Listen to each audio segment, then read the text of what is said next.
வயிறு கொஞ்சம் கழுவு மாதிரி இருக்குது. கொஞ்சம் பாத்ரூம் வேணாதுடா. பாத்ரூம் அது போங்க ப்ரோ.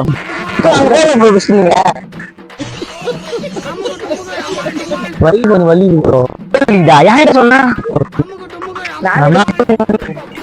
அப்படியே ப்ரோ. ப்ரோ அங்க பாத்ரூம் லேடிஸ் லேடிஸ் இருந்தா அதுதான் நம்ம போங்க ப்ரோ. நீங்க ப்ரோ இயற்கை காத்து ப்ரோ. என்னால என்ன பண்றது? என்ன பாத்ரூம் என்ன சொல்லுங்க. பாத்ரூம் தான் சொன்னேன் நாங்க போங்கன்னு. நான் ப்ரோ ப்ரோ போங்க ப்ரோ. சும்மா பாத்ரூம் ப்ரோ டைம் ஆகுது ப்ரோ. ப்ரோ நான் இயற்கை காத்து ஒண்ணும் மடங்கு என்ன பண்ண முடியும்? சும்மா வெளியே தெரியுங்களா? போங்க ப்ரோ. பெஸ்ட் நீங்க ப்ரோ நீங்க போங்க ப்ரோ. போங்க ப்ரோ. பெஸ்ட் நீங்க போங்க ப்ரோ. அட பொம்மால